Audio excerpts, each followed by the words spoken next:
Assalamualaikum warahmatullahi wabarakatuh. Hari ini saya akan menunjukkan mata kuliah Teknopreneur. Ada yang mau saya jelaskan tentang teknik marketing, yaitu secara konvensional versus secara modern. Secara konvensional, teknik penjualan seperti ini biasanya kita harus melalui eh, kunjungan-kunjungan atau kita mendekatkan kepada konsumen. Nah, tetapi ketika era komputer ini sudah berubah, ketika ada Google mulai menyediakan sarana untuk transaksi jual beli, kemudian Facebook juga menyediakan untuk sarana jual beli. Banyak teknik untuk marketing itu kita berjualan secara online.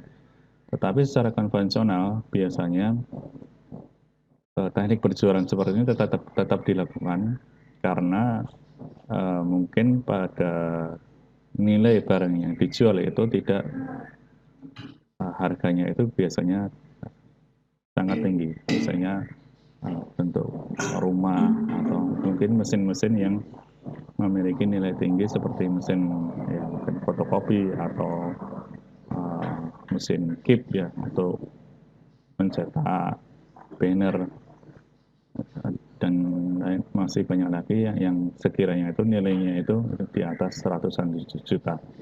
Karena itu teknik penjualan dengan apa namanya dengan teknik penjualan dengan barang yang nilainya dirasa cukup tinggi biasanya menggunakan teknik soft selling.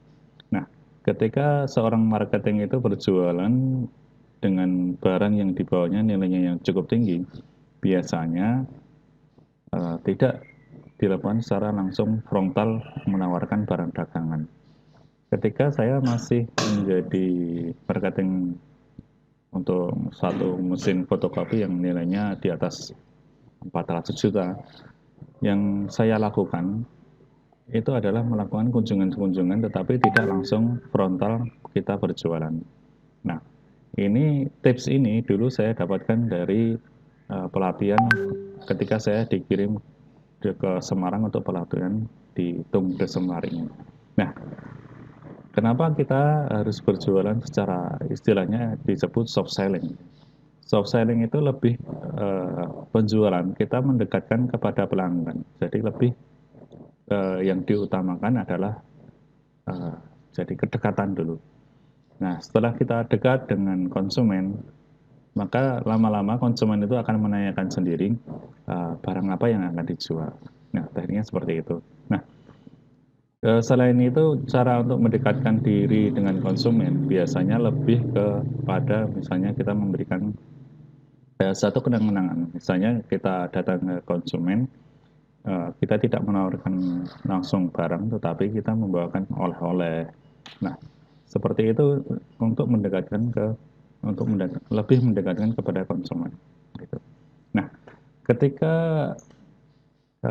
era internet ini berubah ya, kemudian Google menyediakan ya, istilahnya menyediakan data ya, data pelanggan. Facebook juga seperti itu menyediakan data pelanggan. Maka tren ini bergeser tetapi tidak berubah. Untuk soft selling itu bisa kita membuat suatu video. Jadi video itu tidak langsung menawarkan apa yang kita jual, tetapi lebih kepada nilai manfaatnya dulu daripada kita langsung secara frontal langsung menjual suatu barang. Misalnya begini, kita membuat suatu video eh, manfaat mesin keep, misalnya seperti itu. Jadi kemudian dijelaskan secara hitung-hitungan secara bisnisnya seperti apa. Misalnya kita mencetak ukuran 1 meter ukuran 1 meter itu nanti lebih diceritakan kepada keuntungannya seperti apa, kemudian mesin ini bekerja seperti apa. Ya, mungkin lebih dijelaskan kepada kecepatannya atau kepada uh, pewarnaannya, kemudian pemilihan pada materialnya seperti apa begitu. Nah, mungkin juga ini bisa diterapkan misalnya kita berjualan rumah. ketika kita berjualan rumah, kita tidak langsung harus menawarkan nilai rumahnya harganya segini, misalnya di atas misalnya nilai rumah itu harganya 500 juta atau 600 juta lebih gitu. Nah, kita lebih kepada kita membuat suatu konten. Apakah rumah itu memiliki nilai kenyamanan, ya. Kemudian desain dari luar seperti apa, gitu. Ukurannya berapa, gitu. Kemudian ceritakanlah bagaimana di dalam rumah. Kemudian material yang digunakan seperti apa, kekuatannya seperti apa. Nah, itu coba diceritakan sehingga konsumen itu tidak langsung menerima mentah-mentah kita itu berjualan apa, tetapi lebih kepada nilai manfaatnya terlebih dahulu. Nah, itu yang biasa digunakan untuk berjualan dengan barang-barang yang nilainya cukup besar atau biasa disebut soft selling. Gitu. Nah, di era modern kita kita bisa berjualan secara aktif maupun pasif karena beberapa materi itu sudah disiapkan. Misalnya seperti ini, kita ya, ada beberapa tempat kita bisa berjualan secara pasif ya. Misalnya ada marketplace yang fasilitas di Facebook atau Instagram Shopping, Lazada, Shopee, Tokopedia, dan Bukalapak, dan mungkin masih banyak lagi yang secara pasif kita hanya posting-posting barang, kemudian kita bisa share melalui WhatsApp dan lain sebagainya begitu. Atau sebenarnya kita bisa memanfaatkan kalau kita memiliki relasi yang cukup banyak gitu. Kita bisa memanfaatkan di WhatsApp itu ada namanya broadcast. Ya, jadi kita bisa mengelompokkan nomor-nomor itu sehingga ketika kita menawarkan suatu jasa atau produk, kita langsung bisa mengirim sekali kirim langsung masuk misalnya ke dalam 100 nomor. Nah, atau kita bisa jualan secara aktif atau diistilahkan secara konversi, itu kita bisa melalui Google Ads ataupun melalui Facebook. Kalau Facebook nanti kita bisa masuk ke bisnis facebook.com. Kalau Google Ads langsung aja masuk ke Google Ads itu. Kemudian kita memilihnya untuk awal itu kita memilih yang versi bebas dulu. Jadi kita tidak langsung memberikan target yang sangat tinggi, tetapi kita berikan target yang low dulu atau goalnya itu tidak dikasih goal secara uh, apa ya? Jadi tidak diberikan goal secara langsung tinggi karena di Google Ads kalau kita tidak uh, memilih cara berjualan yang dapat kita kontrol, nanti biaya iklan itu akan menjadi sangat tinggi. Nah, nanti akan saya berikan video bagaimana cara memilih beriklan di Google Ads dengan biaya yang sangat rendah. Nah, untuk Facebook nanti kita akan bahas di lain kesempatan karena ini cukup jalan ceritanya cukup panjang ya. Jadi paling tidak kalau di Facebook kita harus bisa menyediakan video.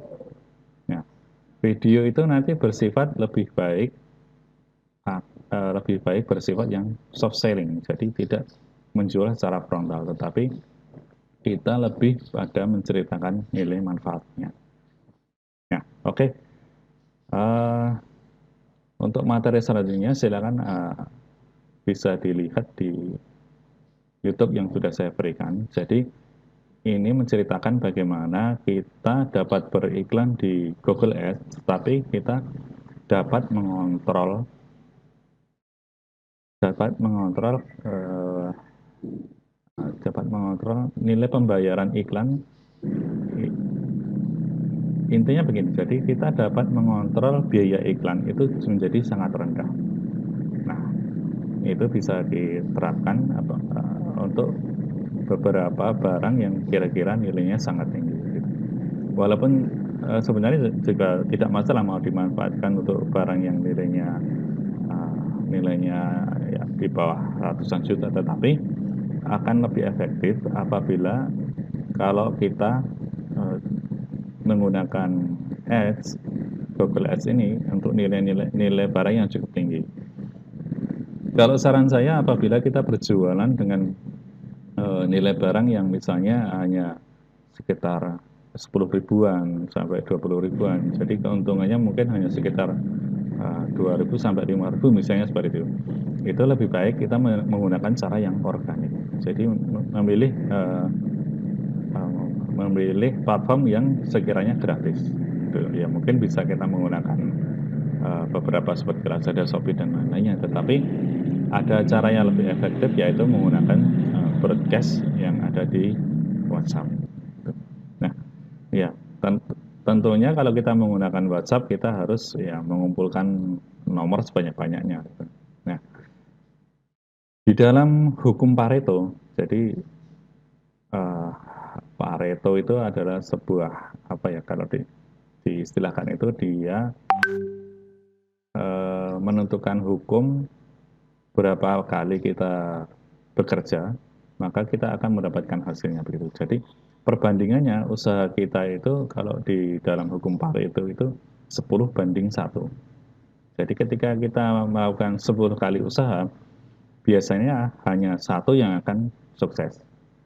Nah, karena mungkin kalau Bung Chandra itu mengatakan, kalau kita berjualan, apalagi di era seperti ini ya, kalau hukum Pareto mengatakan 1:10, dengan kondisi ekonomi yang mungkin saat ini seperti ini, bisa jadi perbandingannya bisa 1:30, bahkan bisa lebih begitu.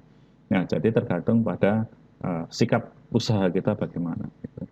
Nah, untuk materi selanjutnya bisa dilihat video yang sudah saya pilihkan, bagaimana kita berjualan di Google Ads dengan dapat mengontrol biaya yang bisa dapat ditekan. Begitu. Oke, terima kasih. Apabila masih ada pertanyaan, silakan langsung WhatsApp ke nomor saya. Oke, terima kasih. Assalamualaikum warahmatullahi wabarakatuh.